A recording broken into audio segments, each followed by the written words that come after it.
Hey, everybody, off the Mike Sports Network here. So the New York Knicks are up 3-1 in their second round playoff series against the Boston Celtics. We'll push the Jason Tatum element aside to this because that has seismic ramifications on this year and the future. Because if he's significantly hurt the way that he is, that's a problem for Boston now and in the future. But let's talk about the Knicks here for a second, because going in, I've always said that, listen, and maybe I've been overly critical of the Knicks, and a lot of it has to do, some other fans get way over the line, and I know Stephen A. Smith's going to be unbearable, but I have to give credit where credit is due. This team is fucking tough as hell. They are so battle tested and so rough and rugged, and it reminds you of some of those great Knicks teams of old that, grinded through. They didn't have, like the flash, like, and, some of their superstars, like Jalen Brunson isn't really thought of. Like, he's thought of as a clutch player of the year. But if you think of like the pantheons of like the elite, like high level superstars in this game, Jalen Brunson is like, like he's a smaller guy. And it's just, but as a New York superstar, he's obviously gotten a lot more limelight. And listen, the guy just delivers no matter what. And it's really been amazing to watch him. And, over the course of time, and obviously, my disdain for the Celtics is well known. I do not like them, and I haven't liked them for a long time. That has to do with me being from LA, but also being a Cavs fan. But it's made me, in this series, especially with the way that the Knicks have been able to come back and battle their way back from big deficits against the Celtics, it's made me respect them a hell of a lot more. And there's just a lot of dudes on this team that I have a lot of respect for. Josh Hart, he may annoy some people and he may be a troll, but that guy grinds. Karl Anthony Towns has always been a great player, went to the Western Conference Finals last year with Minnesota. OG Anunoby is just a heck of a player. Mikal Bridges has been one of my favorite players collegiately or in the NBA. I loved him when he was with Phoenix.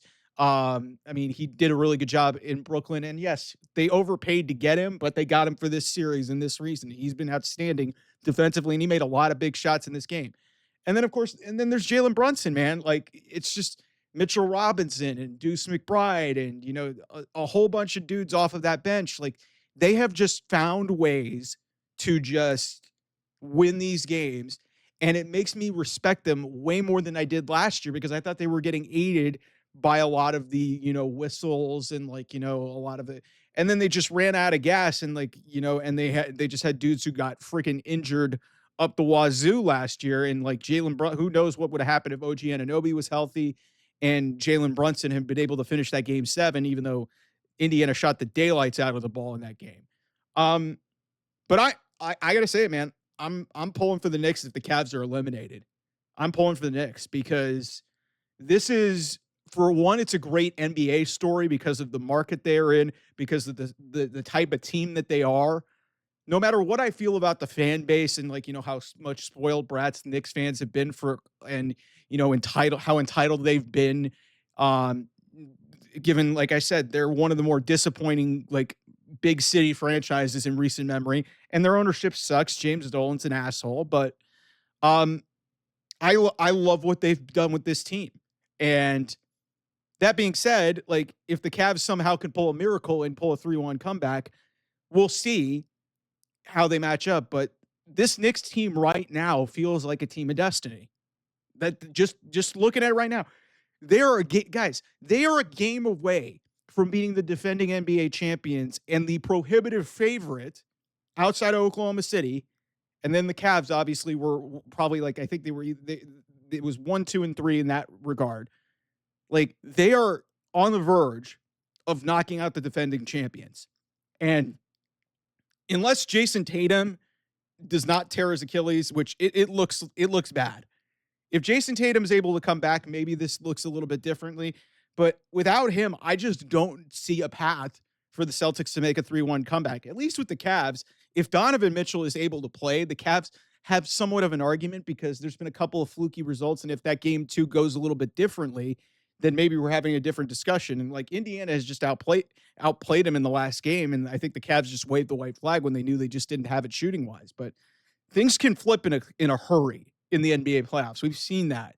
So, but really, what this video is about, as I'm kind of rambling here, I've gained a ton of respect for the Knicks, and if you're a Knicks fan, you should feel very proud of this team.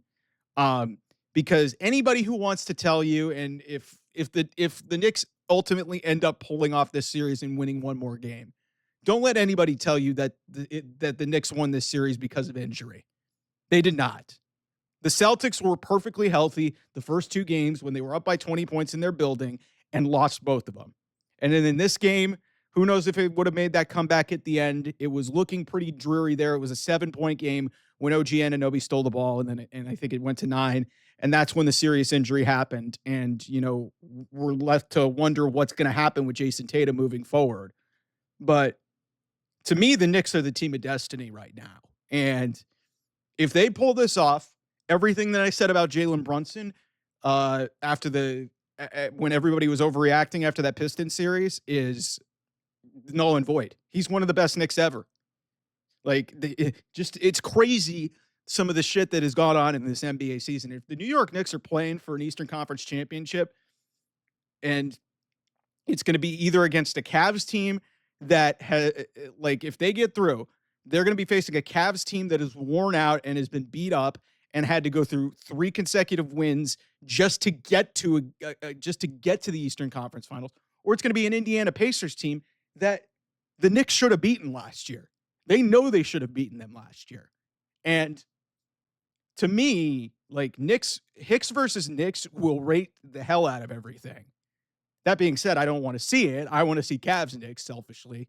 But really, like, a lot of things came out of this game, but the biggest thing outside of the Jason Tatum injury is I really think that the New York Knicks, as of right now, and, I reserve my right to change my opinion because who knows, maybe the Cavs can pull some divine intervention and find a way to get back and ultimately get to the conference finals and potentially face off against the Knicks. But they got the work cut out for them.